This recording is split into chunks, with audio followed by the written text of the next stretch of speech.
I shoot a lot of landscapes, and the area I live in is just beautiful. And Mayaca State Park is an area I shoot in quite often. Now here's a photo I love. It's got some nice detail in it, but it could use a little bit more detail in the shadow areas. It would have been a perfect candidate for an HDR shot, but I left my tripod at home. I came up with a technique that I call Faux HDR to handle this situation. So the first thing I do is select my image in the library module and then create a virtual copy, which is Photo, create virtual copy.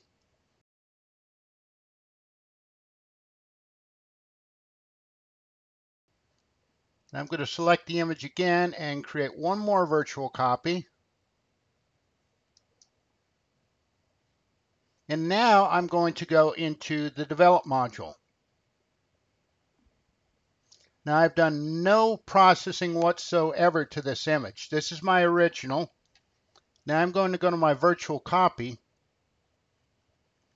And what I'm going to do with the virtual copy is, the first virtual copy is decrease the exposure by 2 EV.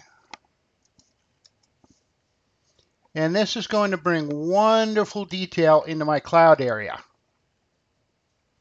And with the second virtual copy, I'm going to increase the exposure by 2 EV, not 20 EV.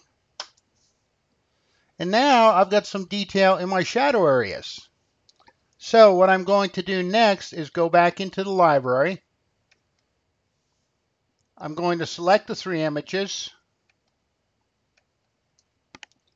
and then I'm going to combine them into an HDR image using HDR Effects Pro 2, which is free software. It's part of the Google Nik Collection. I'll include the URL to the website where you can get this free software.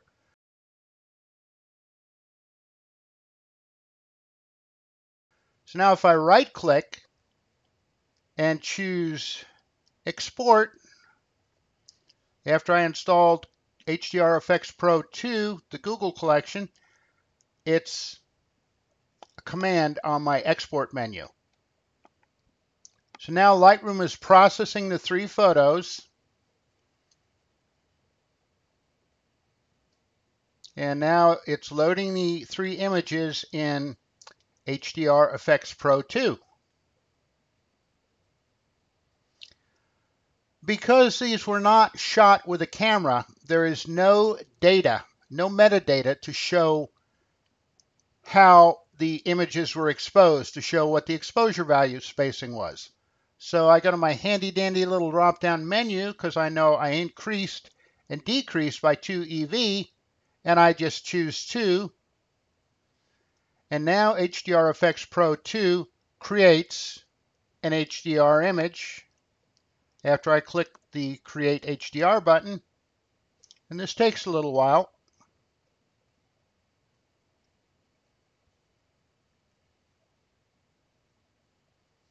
So there's my HDR image, and I've got a number of presets to choose from. I'm going to choose the landscape presets. I've got soft, vignetted, graduated 1, which I kind of like because I like the sky a little bit darker. Graduated 2, it's just a little bit too dark, so I'm going to stick with graduated 1. And now there are some things I can experiment with and change. I've got tone compression settings, and these are a matter of taste. I will usually stick with the default, but sometime I will experiment with the sliders. In this case, I'm going to stick with about 43%, where HDR Effects Pro had it. I have the HDR method, and in this case with the landscape, normal is perfect. Notice I have other options. I can choose strong, which would be great for architecture or a street scene. Detail, I've got realistic. I could choose soft. Accentuated, which is a little too over the top for me, but might be perfect for an image you're working on, or like I said, a cityscape. So I'm going to stick with realistic, and for drama, we have flat, natural, which I like for this image, deep, dingy, and sharp or grainy would be suitable maybe for a street scene. But I'm going to stick with natural here. Exposure's pretty good. Shadows, highlights, these are settings you could tweak. Again, there's a lot of experimentation with a program like this. Structure. Now, structure is what the actual parts of the image looks like. Structure is kind of like clarity in Lightroom. You can increase detail by increasing structure. I'm going to leave this at its default of 0. Color, saturation, it's at 11%. See, we can go way over the top and create something that couldn't even be printed. Or we could go the other way and desaturate it. Again, I like the default, so I'm going to stick with 11. Temperature, you could warm the image or cool it. Tint, I very rarely experiment with that at all. As far as control points are concerned, these are areas where you can apply a localized exposure adjustment. Like if you had one part of the image that was too dark, I'm just going to show you here real quick. If I create a control point here,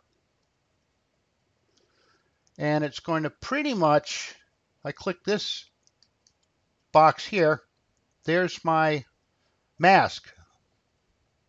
It's going to apply the changes to that area of the image because they're alike in color and value. And I'm going to go down here and I'm just going to tweak the exposure just a little bit to show you how this works.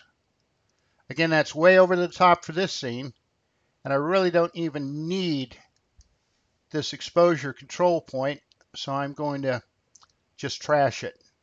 But you could use it if you needed it in a specialized area of the image. Vignette, got lots of different options here. I kind of like the white frame on a landscape. And you've got different lens effects too. But for this image, I'll go to white frame 1. And again, you could change the amount of the vignette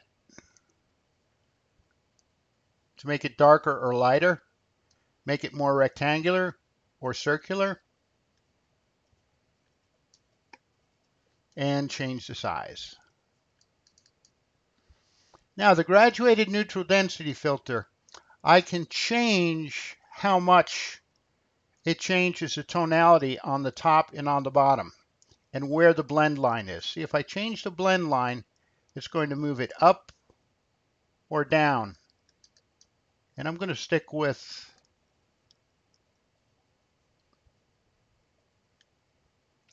right about there. Looks good to me. Levels and curves, they're not needed in this image, but another little thing you can tweak. I can create something that looks like it was shot with a film camera with film that may be slightly out of date, or cross-processing, if you remember that term. So there's my image. I'm happy with it, and I'm going to save it.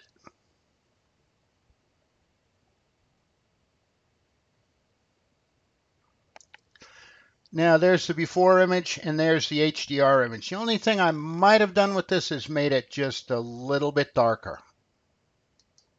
And I can actually do that when I get back in the develop module and just decrease the exposure just a little bit. So there you have it, Faux HDR in Lightroom.